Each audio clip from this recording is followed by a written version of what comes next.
Hey guys, welcome to the very first episode of Testimony Tuesdays. I'm your host, Julie Sharp. Here at Testimony Tuesdays, it is a platform for believers to really just to talk about their stories and to share their journeys. And guys, I am excited. I am honored, but in addition to everything, I am blessed to be in the presence of this wonderful man of God. He is a minister, he is a leader, newly engaged. Ricardo Rodriques, thank you so much for joining me. Man, I'm happy to be here, man. Thank you for having me. I grew up in Toronto, born and raised. Rexdale's been my home. I am an aspiring therapist.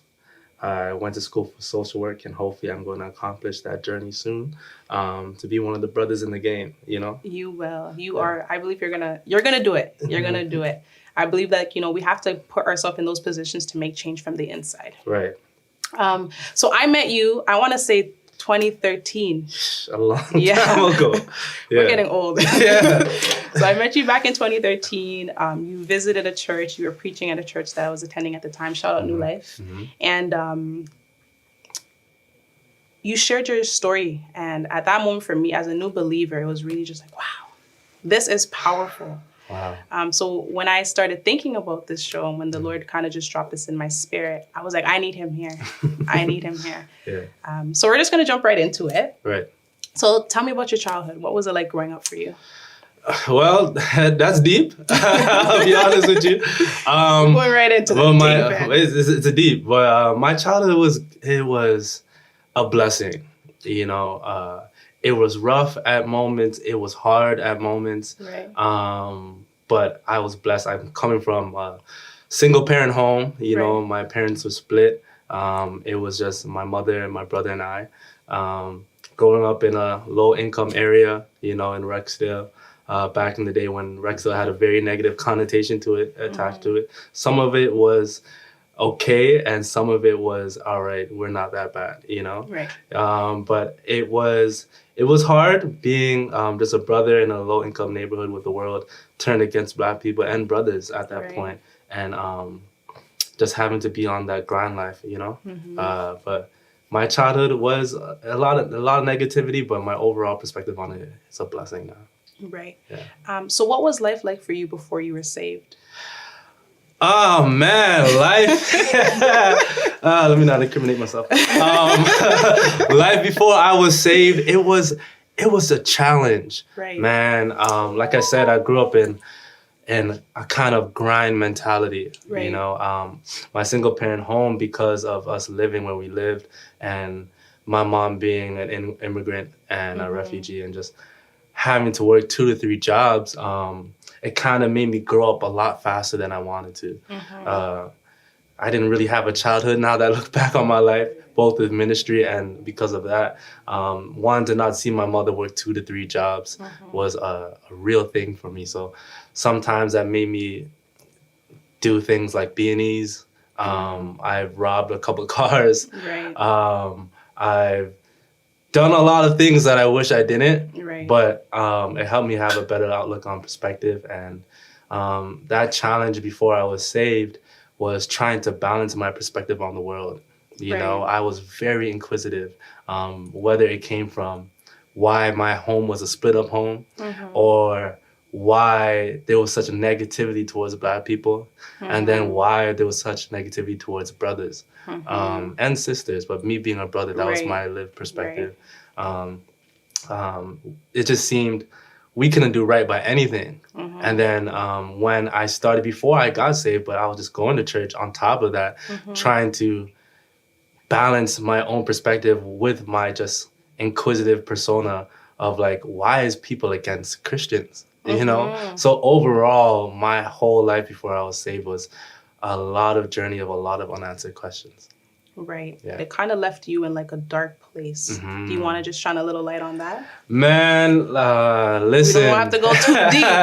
Man, but that's Testimony Tuesdays, right? Right, so there you go. I think that dark place that before I was saved, just being inquisitive and having all these unanswered questions and just being a young Black man trying to get it. And I had a lot of depression. I struggled with suicide when I was young.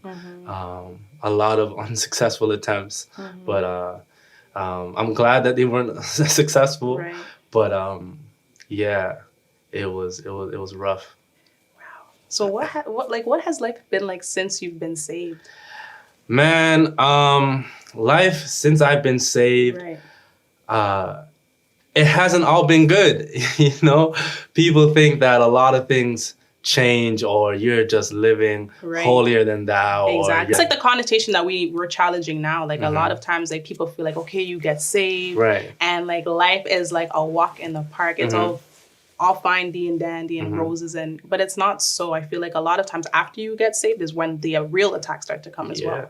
Yeah. So, with that being said, like all my questions that I had about life and the things that I struggled with, they still stayed after I was saved. Right. Right. Like I still struggle with mental health. I still Mhm. struggle with suicide. I had attempts after being Mhm. saved. All my questions about everything about my life, about my childhood, about my mother, about my father, about every question, it was still there. Right. You know, only thing with being saved, Jesus kind of helped me get through it. Right. Gave me an outlet. Right. But it was still dark, Right. and there was still good days. So it was a lot of Of mix. course. So just to elaborate on, how has the Word of God helped you just deal with it? Like, was there any difference that you've seen with how you were handling or dealing with it before, as opposed to how you were dealing with it after you were saved? Yeah, the Word of God helped me in a way, because what kind of led me to dealing with depression and suicide was this love thing, right? I never Right. felt like I really felt love, right? Mhm. And where society said you were supposed to be loved from, or the greatest people that love you unconditionally in terms of your family and stuff like that. I never felt love in those areas, right? Right. It never looked like how people said it looked to me, right? So when it came to the Word, it was all again, being inquisitive. It was all my interest about, okay, this is a person, right? That people say loves you unconditionally, Right. right? And me going to church, me just being inquisitive about that, I couldn't understand it.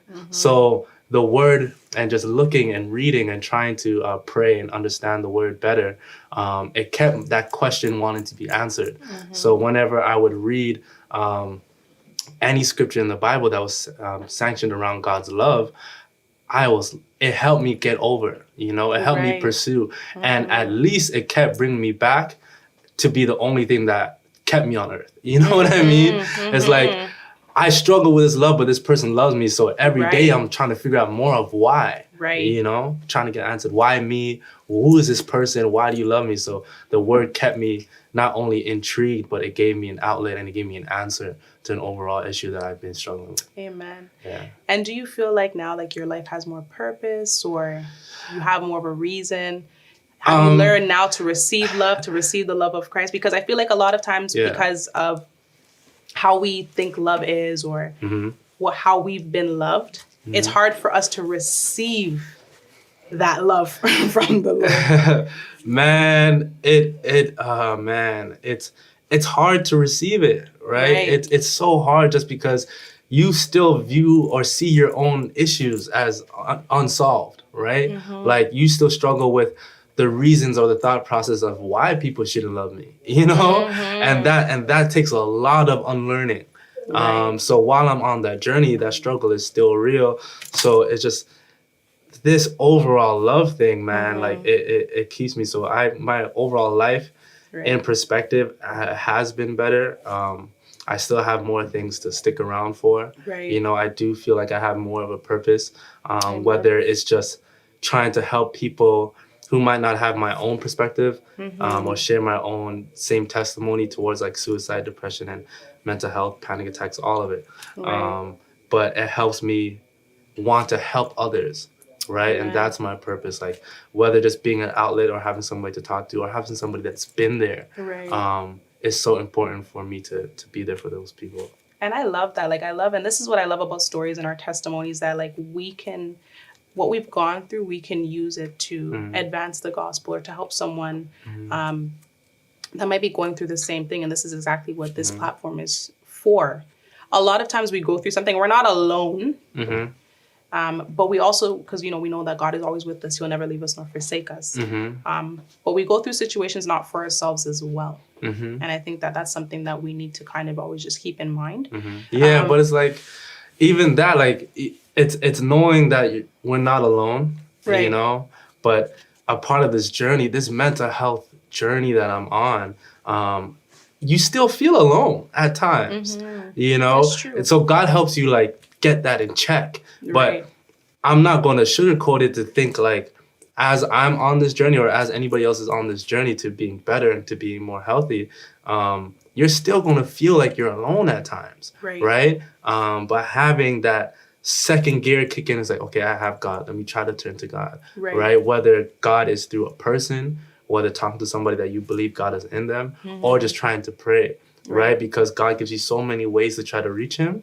So you are still going to feel alone, but he being there constantly for you, never leaving you, it gives you such comfort, right? Because whether you try to go through therapy, whether you try to go through talking to your sibling, whether you try to talk to a partner, it may not be like you always have access to that person. Whether somebody has to sleep because humans sleep, right? Or somebody's at work and you calling your therapist, right? Like I've been in the middle of going through something right now. I've been in the middle of panic attacks mid work or 4 a.m. in the morning, or having an anxiety attack, or have flashes of just my symptoms of what I'm going through, and I don't have anybody that I have access to immediately, but Christ becomes that, right?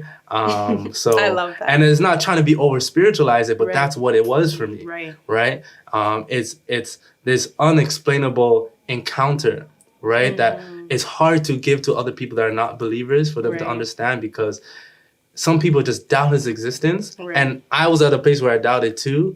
But until I had that encounter, I'm like, wow, you're real. It's undeniable. Right? Yes. So now when people tell me that he's always with you, it was always real to me. Right? Because I had that. You're in front of me, So just as you're in front of me, I know for a fact God is still with me. Right? So yes, I may feel alone, but I have that reassurance that I'm not.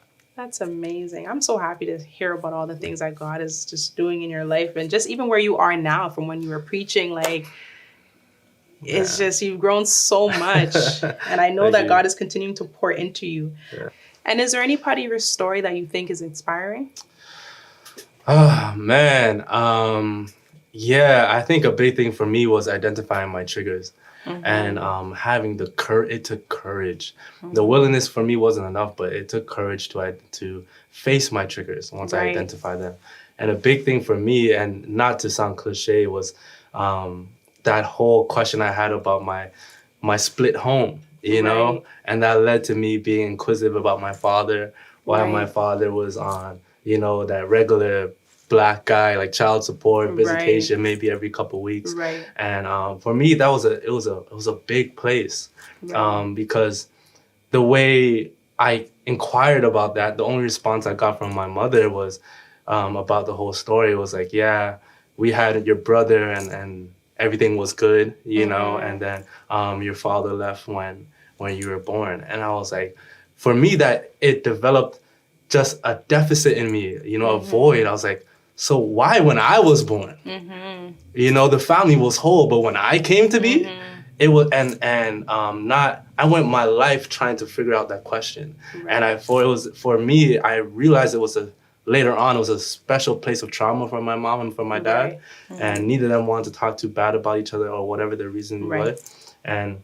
But my whole childhood, it was the same answer, It's like, when you get older, I'll tell you. When you get older, I'll tell you. When you get older, I'll tell you. But that didn't give me an answer. And so I was in search for the answer. And every time I would look at my father, every time I would look at my mom or inquire about it, the same answer was being told to me, is that when you were born, he split. And I went all of my life, until mid-20s till I addressed that with my father and my mom. So the relationship with your father, was it like a contributing factor? I think what hurt the most for me is that me and my father were good. When he got to see me and my brother every 2 weeks, man, we were good, man. Like, that was my biggest problem. I didn't understand. I didn't have an answer on like why this family isn't whole outside of me, right? And that was a continual trigger. You know, every 2 weeks something would come up, or every time they talk about each other in the third person or just behind each other's back, it was like, you know, what's going on here? And it was just a deficit. So because our relationship was good, and because my relationship was good with both of them, I didn't see the perspective they had on each other. Right. You know, the only perspective that I saw was me being an issue. Right. Right. And just having that story untold, it was a problem. So continually just having this deficit of love, and having unanswered questions, however it came up, it would trigger me. Right. Whether we're doing class presentations and people are drawing pictures of their whole family, meeting people that might not be Black or may be Black and their stories are different or similar, right? Where another brother, another sister has a single parent home, or a white person has a whole home. It just reminds me of there's so many different ways this trigger can come up. And whether I could be in the middle of a classroom or on a date, you know, where somebody's talking about their mom and dad and something that's like, man, you know. So where you are now, I feel like is the answer still unanswered, or? Man, honestly, this whole thing with me becoming a therapist, I had to go to therapy myself, and I had to do a lot of addressing. And one thing, through ministry, through counseling, couples, married couples, friends, family alike, people who are all in search of answers and all have frustrations. One thing I come to realize that you may never get one. Right. And that's why I asked you that, because I feel like you're at a place now where you're okay with not, you know, having the answer. And it's just powerful to see that it has no power over you, right? It's no longer a contributing factor to trigger you no more, right? So you're always responsible for your own healing. Amen. You know, that person that did whatever to you, something that you may realize, whatever they say may not fix it. You know, the deal was done, but you can fix it. That's a bar right there. We are responsible for our healing. We are responsible. My pastor always said that. So for me, it's like the answer is still being stitched together. Amen. And one thing for me is like I forgive both of them, but I know how hard trauma is to deal with. But for me, it's just realizing that answer may never come and an apology may never come. Right. But luckily, last year, I went all of my 20s. I'm damn near 30. You know. Oh, stop! You still young. What? You still young. I'm still young. Hey, man. But it's the thing where I noticed like my trauma, my issues were affecting things I wanted to affect. I wanted to protect. Sorry, and me wanting to at least do different about when I have kids. And me wanting to protect these things, it made me really search to deal with it. And however I could heal, I needed that healing. And it might not come in an apology, might not come in an answer, but however else I could get it, I needed it. So yeah. And one of life's hardest lessons that I don't want to say life's hardest lessons, but a lesson that I've learned is that just being okay when you don't, you know, get an apology, or being okay when people don't hear your side of the story. I think that's big. Just being okay with that. Yeah. So all of that, man, there's so many lessons that help you be more whole, you know, and to help you heal. But if you don't learn them, you're not going to. Right. For me, I love to say that, like, you know, people always say, oh, I don't take an L, I learn a lesson. But I feel like if you don't apply the lesson that you learned, you're still taking an L. You're still taking an L. And for me, is like, I have things I want to protect, whether it's going to be my marriage or my fiance or my children. Or Go ahead, protect that, sir. Go ahead. Hey, man, I'm blessed. She's a great woman. But I've seen through counseling and being in ministry for 14 years, right?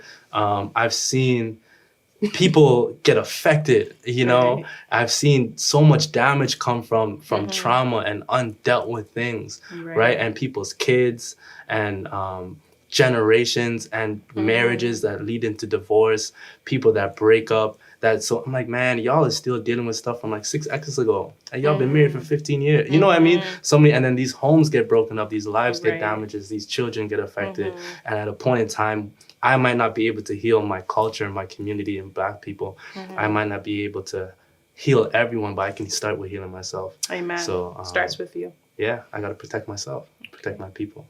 So for someone that might be battling the same issues or might be going through the same thing or maybe experiencing the same, battling depression or suicide, is there any words of advice that you would give them? Man, the biggest word of advice I would give is knowing that what you're going through is progressive. As much as you may believe that it's not, or you're still stuck and still dealing with this for 20 years, whatever the years may be, some way, if you trace even an ounce of it, has been progressive. Right? Whether you've been having suicidal thoughts every day to now every other day, that's a progression. Right? Whether you weren't able to talk to somebody without crying and now you can. It's the progression. That's me. There's I've been crying for everything. Man, listen. I'm surprised I'm not even crying right now. Like we're having this before wasn't normal to me. I didn't tell, nobody knew about, I'm sorry, I might be going off on a tangent. Go ahead. But nobody knew about my own mental health issues until my brother's wedding. And my brother got married a couple years ago. Yeah, right? And I'm gone my adolescence, my teenage years, my 20s. And this has just been an interior thing that nobody knew. Especially because of being Black, we shun therapy. Right? You think something's wrong with you. So I just, out of fear from talking to people, my friends, my family, and getting judgment and being seen. I just kept it in. So, but for me, I know every bit is a progression. Right? Whether I'm no longer having suicidal attempts, but I'm still dealing with suicide, that's progression for me. So for anybody that's out there, you're going to progress. And whether it's you're noticing it now, 10 years from now, it's going to be a lot better. Amen. 3 years, a minute, 10 minutes. It's always a progressive. And the fact that even if you have an episode, even if you have a moment, the fact that moment is not a continual 24 hours of the day moment. When you wake up, you're still in that moment. It shows a progression. It lasted 10 minutes and you're out. I love that. We about to hashtag. It's a progression. It's a progression. So I love that. And just in addition to what you're saying, like I feel like as a society, even now, like mental health has been a little bit more, we're starting to normalize it as we should. But what I've always wanted to say about as people that, like, let's just say I come to you and I have something to share with you, that we need to treat that with care too. So we need to grow in that way where we're more loyal, we're more solid, that, because a lot of times, like, we find ourselves bottling things in because we're scared that this person's going to expose me or they're gonna, you know what I mean? So I feel like we need to grow in that which way as well. Just couple those things together, like being vocal about it. And then once somebody is vocal about it, just being able to kind of keep it and to protect that which they've shared with us. That's amazing. Is there anything else that we haven't spoken about that you'd like to talk about? Man, I could say this stuff is a passion for me, so I could say so much. I think I'll tackle one more thing is I want people to not be afraid to grow. Amen. I want to tell people whether you're scared, like you said, to share or to open up, and just because somebody might misuse your trust in them. One thing other people don't do is intentionally grow. And you are deciding to, right? And if somebody wants to misuse what you tell them, and they end up just completely betraying your trust, you were intentional about growing and you're still intentional about growing, and them doing that shows them that they're not really meeting you where you're at in terms of your intention. But yeah, anything else I would love to share is that I have a podcast coming out. Yes, I was going to get into that. So yes, I know that you recently, we've been talking and you mentioned that you're going to start a podcast. So tell us a little bit more about that. Go ahead, take the floor. Do you? My podcast is called Do the Work. I love that. It's launching soon. But it's really about this intentionality behind growth. I always tell people that you get stuck in your adolescence and you might not know, right? I personally have stuck to decisions that I made since I was 10,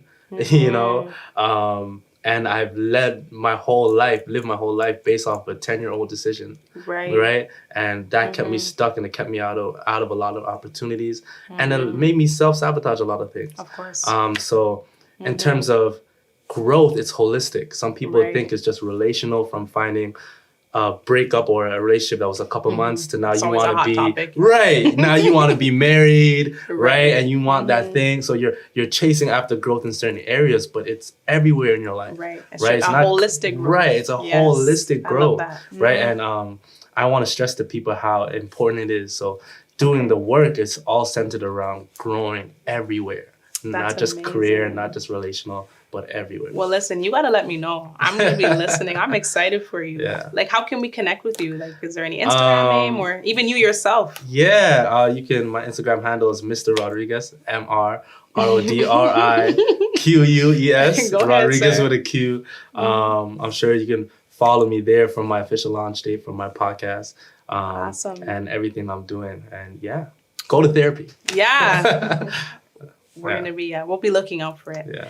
Well, thank you so much for joining me. Thank you Pleasure. so much for sharing your story. I was truly blessed by it. Even based off of what you said back then, even still now, I feel like it's still been a blessing. And I'm excited to see what God is going to do with people. Yeah, thank you. Through your story. Yeah, so thank you so much for sharing. Thank you for having me.